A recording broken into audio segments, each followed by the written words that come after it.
Creepy House, final chapter. Edgy scrambled quickly up the stairs from the workshop with his two friends close behind. He was holding his torch or his phone as he went up. As he got to the top, they all stopped on a little bit of a landing.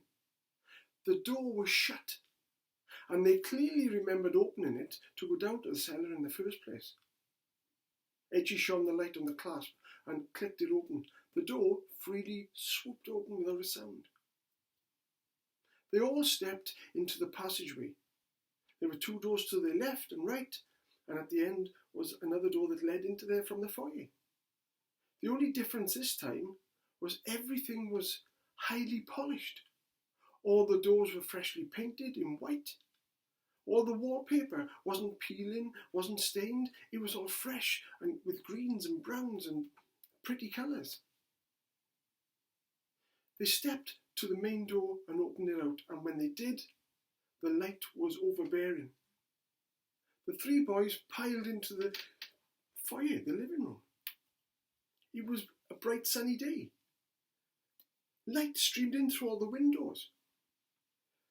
The two sweeping staircases were highly glossed and white.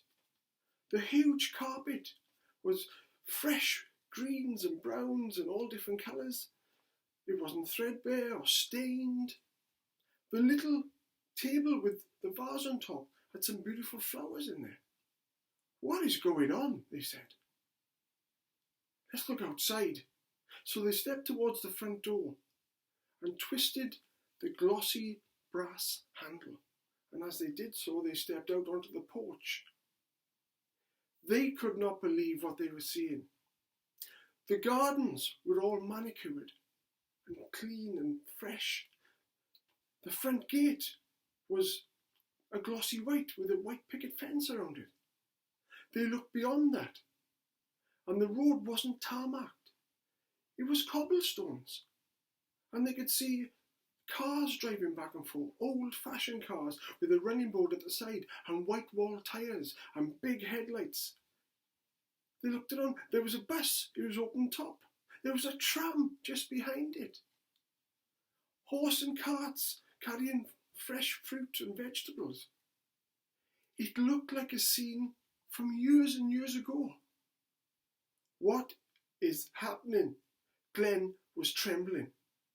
Spike looked on the porch, and there was a newspaper. He picked it up, and it had July the 17th, 1921. "Oh my God," he said, "we've gone back in time." "That's impossible," Edgy said. "Give me that." "You're right. How on earth could we be back in 1921? I mean, they were still in the same clothes, but people were milling back and forth in the clothes of the 1920s. Drab trousers and tops with hats. "Let's get back in there.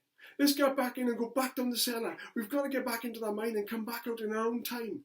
They turned around, burst back into the house, burst through the other door down the corridor, grabbed hold of the bookcase at the top of the stairs. But that's all it was a bookcase. They pulled it, and behind it was a solid wall. No! They were stuck in 1921 for the rest of their lives. Well, I hope you enjoyed this series of Creepy House. I enjoyed reading it out to you. I was making it up as I was going along, to be honest, so I hope you enjoyed each episode or chapter, and I look forward to seeing you soon. Have a look at the rest of the stuff on my YouTube channel, and I'll see you soon. Bye for now.